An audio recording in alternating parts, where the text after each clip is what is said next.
Please, honey, Grandma really needs you right now. She's not feeling well at all. My mom's voice crackled through the phone, thick with what I would later recognize as carefully rehearsed concern. I stood in my apartment in Columbus, staring at the neatly packed suitcases lined up against the wall, suitcases meant for what was supposed to be our long-awaited family cruise. My excitement collapsed instantly into fear. Of course I'll stay, I said without hesitation. The cruise doesn't matter if Grandma needs help.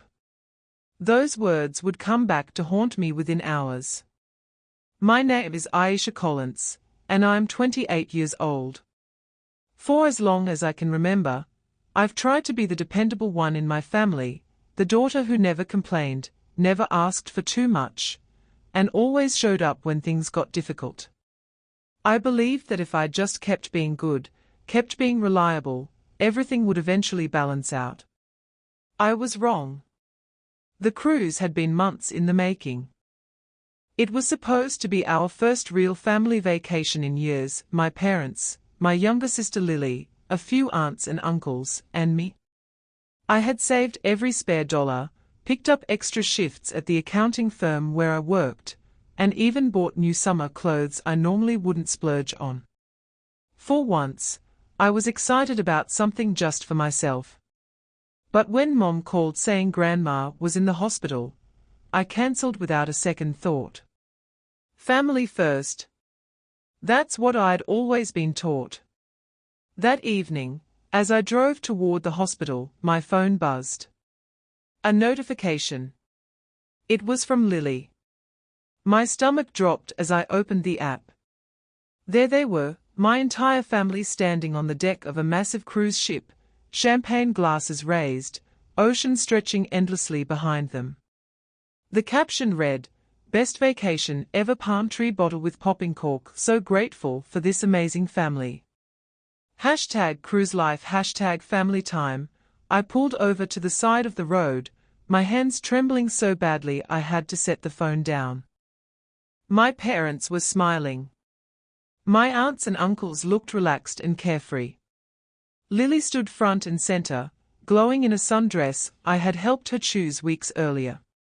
They hadn't just gone without me. They had lied to me. They had used my grandmother, the person I loved most in the world, as an excuse.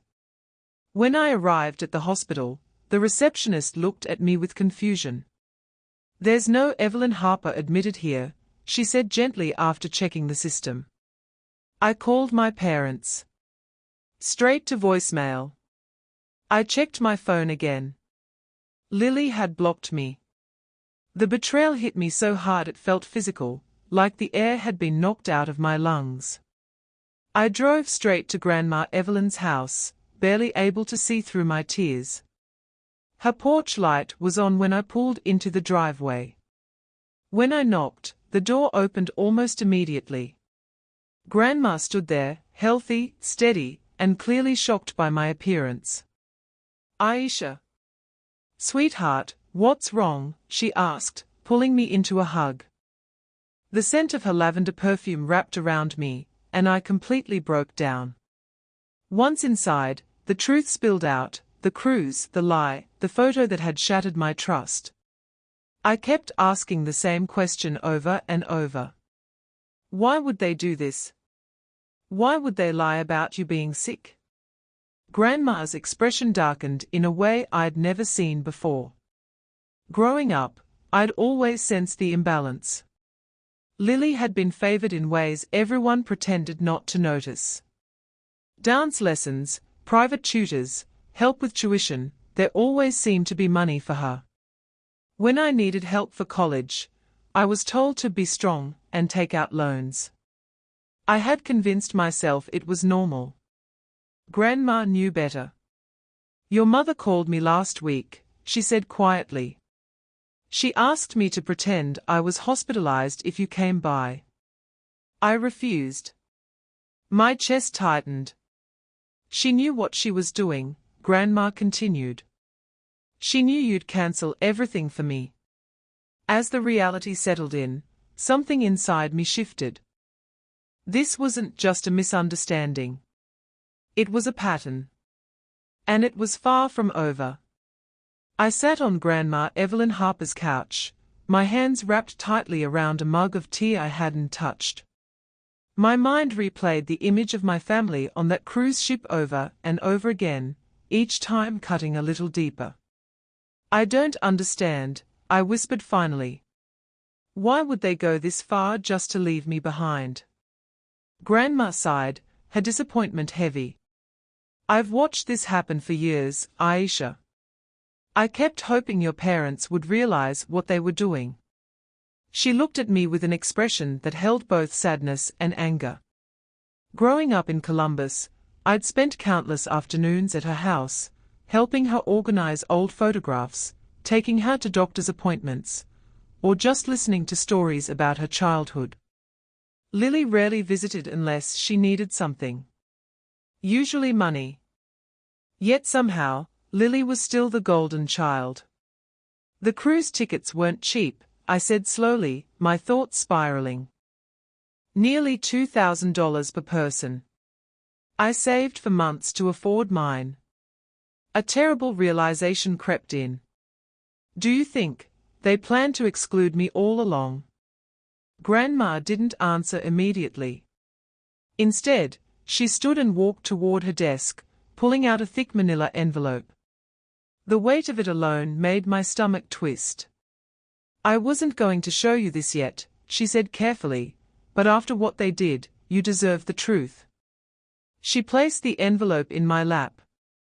Inside were bank statements, emails, printed screenshots, and handwritten notes, all dated, all organized. As I flipped through the pages, my hands began to shake. "This is about Lily," I said. "And about you," Grandma replied firmly. The records told a story I'd spent my whole life trying not to see. Every time my parents paid for Lily's lessons, schools, and special opportunities, there was a matching line showing money quietly redirected away from anything meant for me. "This wasn't accidental," Grandma continued. "It was deliberate." My chest tightened. "But why? Why make me feel like I was imagining it?" Grandma leaned forward. "Because when people know they are wrong, they don't admit it. They make you doubt yourself instead." Tears burned my eyes. That night, as I sat alone in my apartment, my phone buzzed again. This time it was a group chat notification from my cousin Naomi. She didn't know I'd been excluded from the cruise. She'd sent vacation photos to the entire family group chat. There was Lily, wearing the sundress I'd helped her choose. My parents lounging by the pool, drinks in hand.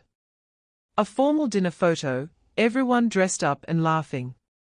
And then I saw it. Around my mother Rebecca Collins's neck was a diamond necklace. The necklace. My heart dropped. I drove back to Grandma's house immediately. "She gave it to Lily already, didn't she?" I asked, showing her the photo. "Even though I'm older. Even though we were supposed to share it." Grandma's jaw tightened. "That necklace has been in our family for 3 generations, she said quietly. "I gave it to your mother with very specific instructions." She hesitated before continuing. "There's something else you need to know." My stomach knotted. 2 months ago, I gave your parents $15,000 to plan a family vacation," Grandma said. "I made it clear that money was meant for everyone." I felt dizzy. "They used your share to upgrade their cabins and book extra excursions," she continued. "I suspected they might, but I hoped they'd prove me wrong." It felt like the ground shifted beneath me. "You tested them," I said softly. "Yes," Grandma admitted. "And they failed." As if the universe wanted to confirm it, my phone lit up with a text from Lily. "Mom says you're spreading lies about us. Why can't you ever just be happy instead of trying to ruin everything?" Anger surged through me, sharp, burning, and unfamiliar. Instead of replying, I did something I'd never dared to do before. I told the truth. I posted on social media. Funny how being lied to about my grandmother being hospitalized, just so my family could exclude me from a vacation, somehow makes me the problem. I attached Lily's cruise photo. Even funnier how the trip was paid for with money meant to include me. Within minutes, the post exploded. Comments. Messages. Shock. Family friends reached out, stunned. Cousins began messaging privately, sharing moments they'd noticed over the years, times I'd been treated differently, but brushed it off. Then my phone rang. Dad. I almost didn't answer. Aisha, take that post down immediately, David Collins demanded. You're embarrassing this family. No, I replied, my voice shaking but steady. You embarrassed this family when you lied about Grandma being sick and stole money meant for all of us. That's not what happened, he snapped. We needed a break from your constant, my constant what? I interrupted. My constant reliability. My constant help with Grandma. My constant effort to belong. Silence. Then his voice turned cold. If you don't take that post down and apologize publicly, you'll regret it. A chill ran through me. Are you threatening me? I'm warning you, he said. We've protected you all these years. If you push this, stories will come out. The call ended. I called Grandma immediately, my hands trembling. They are trying to scare me, I said. Dad says they've been protecting me from something. Grandma was quiet for a long moment. Then she said, go to your email. I'm sending you something. It's time you knew everything. As I opened my laptop, a deep sense of dread settled in my chest. Whatever I was about to learn was bigger than a cruise. My hands trembled as I opened Grandma Evelyn Harper's email. The subject line was short and heavy. The truth. Inside was a scanned document dated 25 years ago. As I read the first paragraph, my breath caught in my throat. It was a trust agreement. According to the paperwork, my maternal grandfather had left behind a significant fortune before his death, a trust meant to be divided equally among all his grandchildren when they turned 30. The total value, even years later, was staggering. Over $2 million. My mind reeled. I scrolled down, my pulse pounding. There were bank statements attached, pages and pages of them. Regular withdrawals, neatly labeled, stretching back decades. Money used to pay for Lily's dance lessons. Her private school tuition. Her college education. Her wedding. Every line item felt like a knife. They've been stealing from you since you were 3 years old, Grandma said quietly when I called her, her voice shaking with restrained anger. Your mother convinced the trustee, her brother Daniel Harper, to release your portion early, claiming it was for your benefit. I swallowed hard. But it wasn't. No, Grandma replied. It was spent on Lily. The numbers were overwhelming. More than $500,000 had been siphoned from my trust over the years, money that should have paid for my education, my future, my security. Instead, I'd worked 2 jobs through college, drowning in loans, while my sister lived comfortably. Another email arrived. This one was from Uncle Daniel. Aisha, I can't stay quiet anymore. What they did with the cruise money was the last straw. I've attached copies of every withdrawal. I should have stopped this years ago. I'm sorry. The attachments revealed something even worse. My parents hadn't just misused my trust fund. They'd been embezzling from it. And from the family company. I felt sick. Why didn't you tell me sooner? I asked Grandma later, my voice hollow. I only uncovered the full extent recently, she said. When I confronted your mother last month, she promised they'd pay everything back. That's when I gave them the cruise money. It was a test. And they failed, I whispered. Yes, Grandma said. But that failure gave us proof. She paused. Your uncle has agreed to testify. Combined with my documentation and the cruise incident, we can take legal action. A strange calm settled over me. Let's do it, I said. There was a beat of silence on the line. Check the second attachment in my email, Grandma said. There's something else. I clicked it open, and gasped. It was Grandma's updated will. She had named me the sole heir to her estate. The document detailed assets I hadn't known existed, including a controlling interest in the family company where my father served as CEO. They are about to learn, Grandma said firmly, that actions have consequences. The next morning, I met Uncle Daniel at a small cafe in downtown Columbus.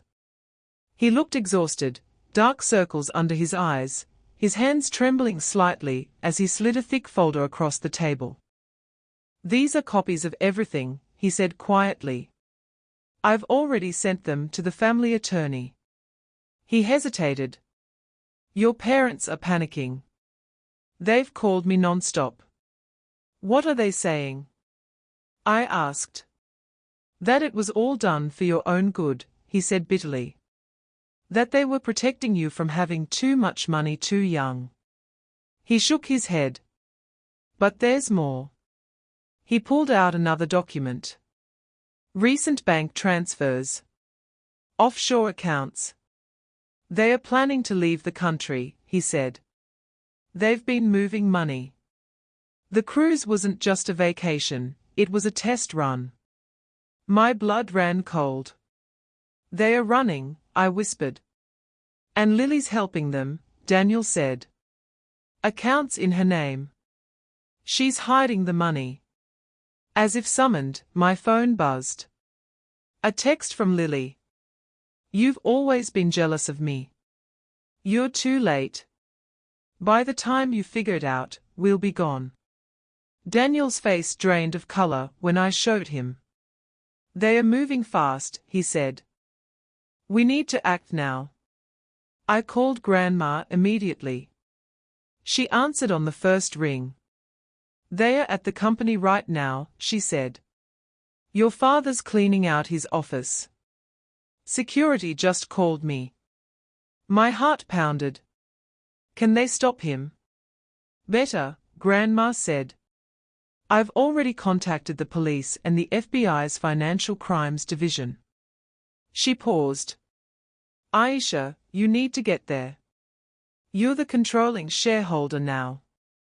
The paperwork was filed this morning. I stood up so quickly my chair scraped the floor. They don't know that yet, I said. No, Grandma replied. And that's our advantage. As I rushed to my car, one thing was painfully clear. This was no longer just about betrayal. It was about justice. By the time I reached the parking lot of Harper Global Solutions, my hands were steady, but my heart was pounding like a war drum. I parked across the street and took a deep breath, reminding myself of one thing Grandma Evelyn had taught me growing up: truth doesn't need permission to walk into a room. As I stepped out of my car, I saw them. My father, Richard Harper, was carrying a cardboard box filled with framed photos and binders. My mother, Claire, followed closely behind, her designer purse clutched tightly against her chest. And beside them stood Lily, nervously scrolling on her phone, her eyes darting around like she expected sirens any second. They froze when they saw me.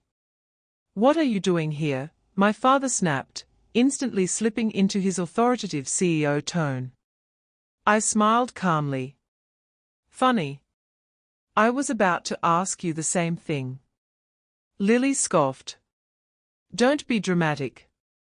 Dad's just clearing out his office. Without authorization. I asked evenly. Because as of this morning, this company doesn't belong to you anymore. My mother's face drained of color. What are you talking about? I held up my phone and opened the document Grandma had sent me hours earlier. Grandma Evelyn transferred her controlling shares to me. I'm now the majority shareholder of Harper Global Solutions. Silence.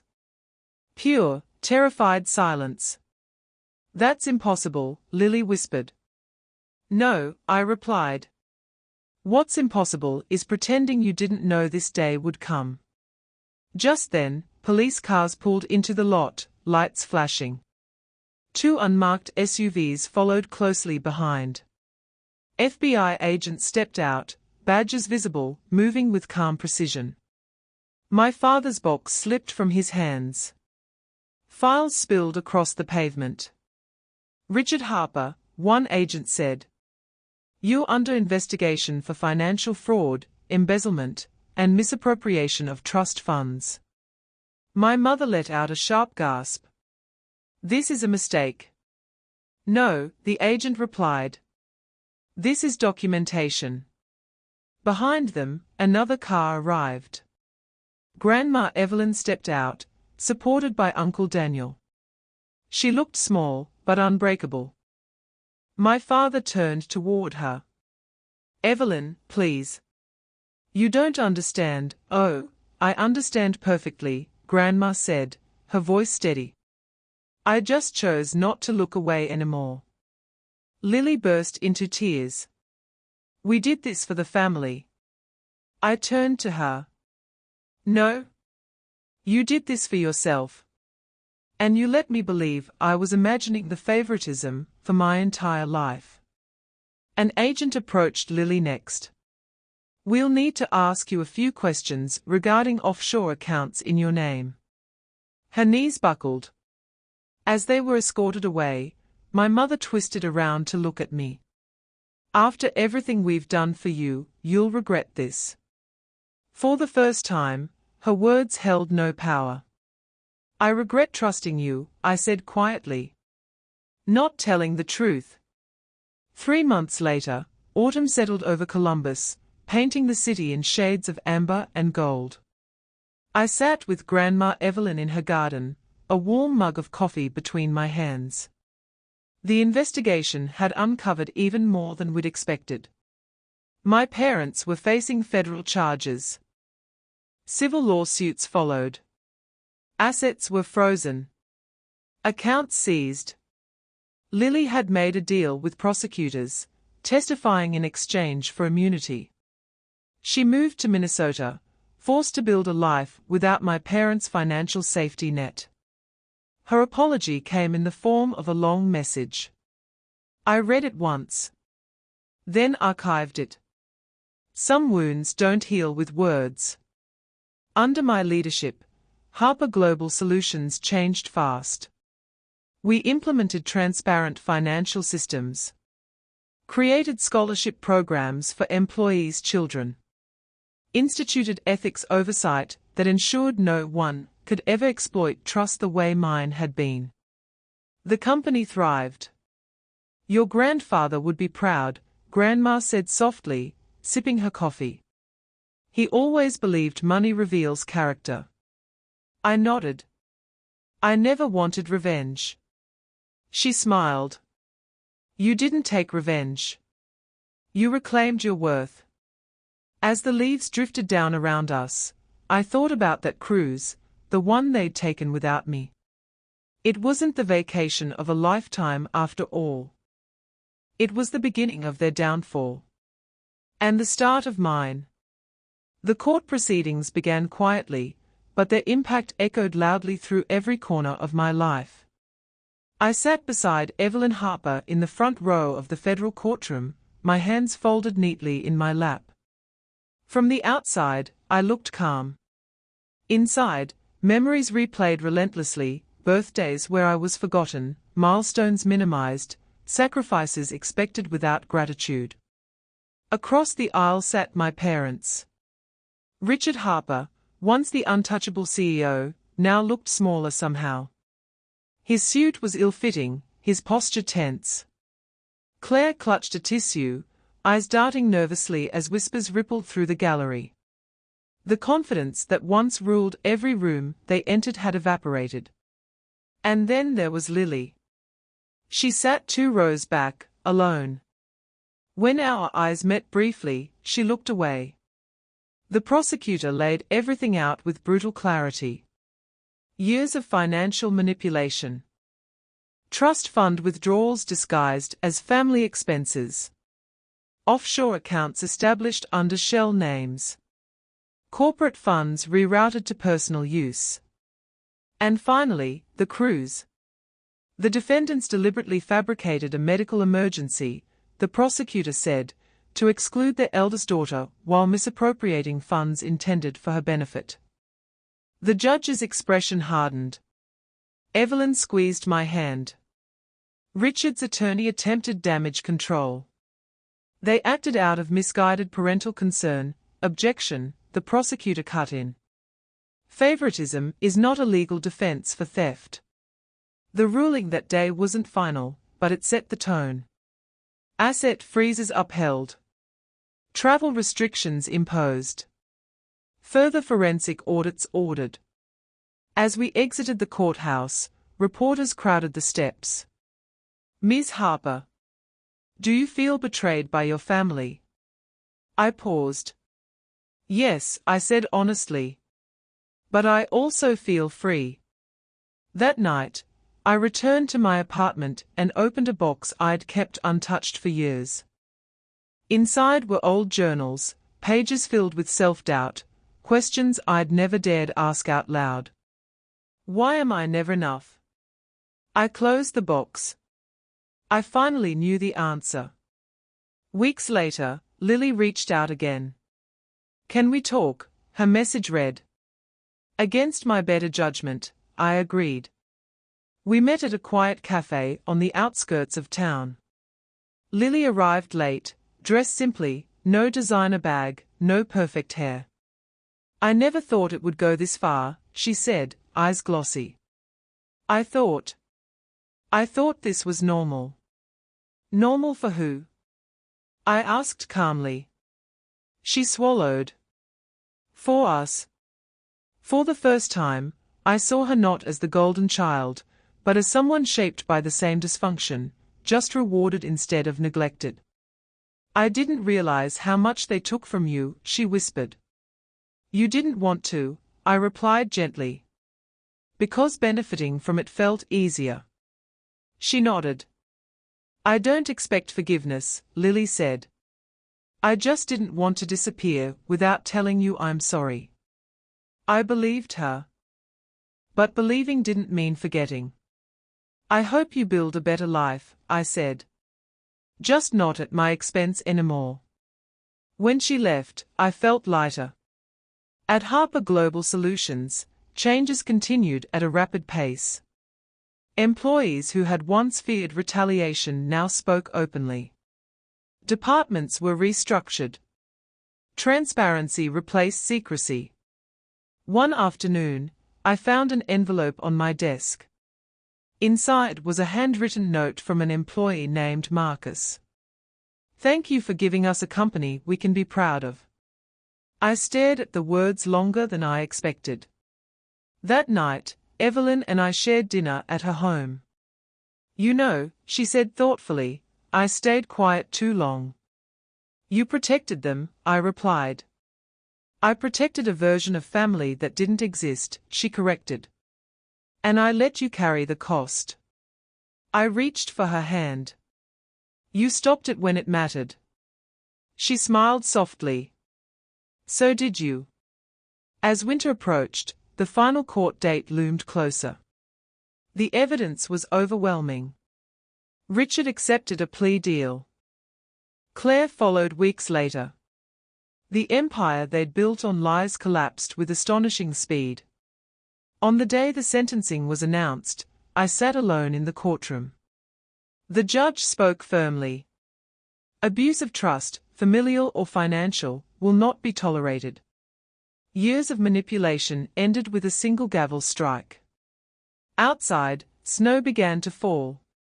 I pulled my coat tighter and looked up at the sky.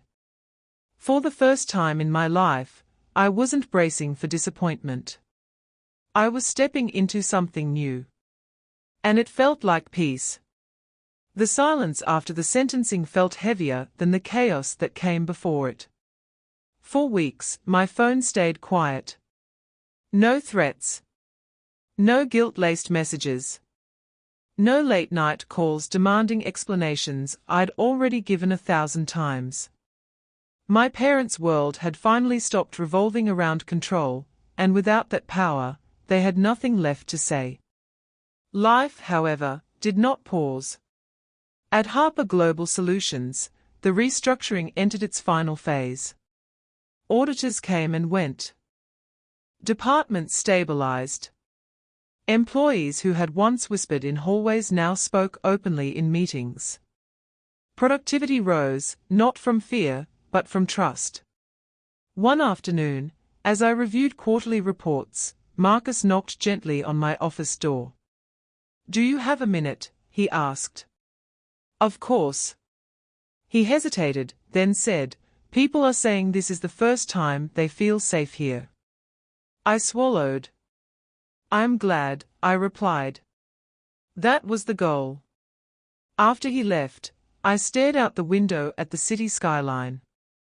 Success no longer felt like survival, it felt intentional. Still, healing wasn't linear. Some nights, I woke from dreams where I was back in that moment, standing alone while my family celebrated without me. The cruise ship laughter echoing as I stood still, invisible. On one such night, I drove to Evelyn's house. She was awake, reading in her favorite armchair. "You couldn't sleep either?" she asked gently. I shook my head. We sat together in silence for a while. "You know," she said finally, "people think justice fixes everything. It doesn't. It just gives you room to breathe." "I don't feel angry anymore," I admitted. "Just sad." "That means you're healing," she replied. A week later, I received an unexpected email. From Lily. "I'm leaving the state. I found a job in Minnesota. It's not glamorous, but it's mine." I read the message twice. There was no request. No manipulation. Just information. I replied simply, "I hope it gives you the fresh start you're looking for." That chapter closed quietly. The next challenge came from an unexpected direction. The board of Harper Global requested a formal address from me, my first as majority shareholder.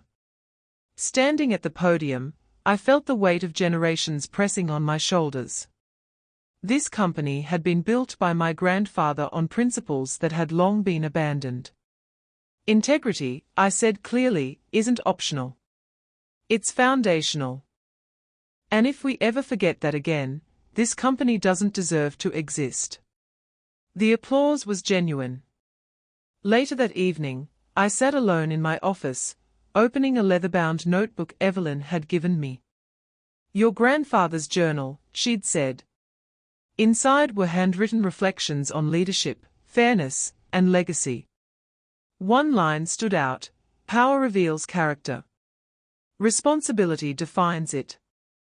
I closed the book, knowing exactly what I needed to do next. Over the following months, I established an independent oversight committee. Financial transparency policies were rewritten. Scholarships were launched in the company's name, real ones, not hollow PR gestures. For the first time, Harper Global felt honest. Meanwhile, the legal consequences deepened. Federal investigators expanded their case. Additional charges surfaced. More victims came forward: employees, minority shareholders, even distant relatives, who'd quietly suffered similar manipulation. The pattern was undeniable. When the final judgment was handed down, there was no spectacle. Just accountability. Richard avoided my gaze entirely. Claire cried. I felt nothing. No triumph. No revenge. Just closure. The hardest moment came later, unexpectedly. I found myself sorting through old family photo albums. There were pictures of birthdays I remembered differently. Holidays where I stood just outside the frame, smiling, but never centered. I closed the album and placed it back on the shelf. Some memories didn't deserve space in my future. One spring morning, Evelyn and I walked through the garden she loved so much. I've been thinking, she said, stopping beside a blooming rose bush. You don't owe anyone reconciliation. I know, I replied. But you do owe yourself happiness. That night, I made a decision. I accepted an invitation to speak at a leadership conference, one focused on ethical governance and family-run businesses. Standing on that stage, telling my story, not as a victim, but as a survivor, felt like reclaiming my voice. After the talk, a young woman approached me. My family did something similar, she said quietly. I thought I was crazy for feeling hurt. You're not, I told her. You were just gaslit. She smiled through tears. Driving home that evening, I realized something profound. The cruise I'd been excluded from, the lie that shattered everything, had also exposed the truth. It didn't break me. It freed me. And for the first time in my life, the future felt like something I was choosing, not enduring. The first anniversary of everything falling apart arrived quietly. No reminders. No notifications. Just a soft spring morning and sunlight filtering through the windows of my apartment in Columbus. I made coffee, sat by the window, and realized something surprising. I felt calm. A year ago, my life had been dictated by other people's choices, by lies dressed as concern, by loyalty mistaken for obligation. Now, the silence felt earned. At Harper Global Solutions, the transformation was undeniable. The company's reputation had recovered faster than expected. Ethical audits became the norm. Employee satisfaction surveys reflected trust instead of fear. Investors who once hesitated now returned, impressed not by profits alone, but by transparency. I no longer felt like an imposter in the role I'd inherited. I had built it into something mine. One afternoon, as I finalized paperwork in my office, Evelyn Harper knocked softly on the open door. They approved it, she said with a proud smile. The foundation? I asked. She nodded. The Harper Integrity Foundation, a non-profit dedicated to financial literacy and legal advocacy for young adults navigating family wealth, was officially launched. It wasn't about revenge. It was about prevention. About making sure what happened to me didn't repeat itself in silence. Later that week, I received my last message from Lily. It was short. I started therapy. I'm working 2 jobs. I finally understand what you went through. I don't expect anything. I just wanted you to know I'm trying to be better. I stared at the message for a long time. Then I replied, I hope you keep going. It was enough. I never heard from my parents again. Their legal battles continued quietly, away from headlines. The consequences they faced weren't ones I followed closely. Closure didn't require witnessing their downfall, it required releasing the grip they once had on my life. One Saturday morning, Evelyn and I visited my grandfather's grave. I wish he could see this, she said softly. He can, I replied. Through what we've built.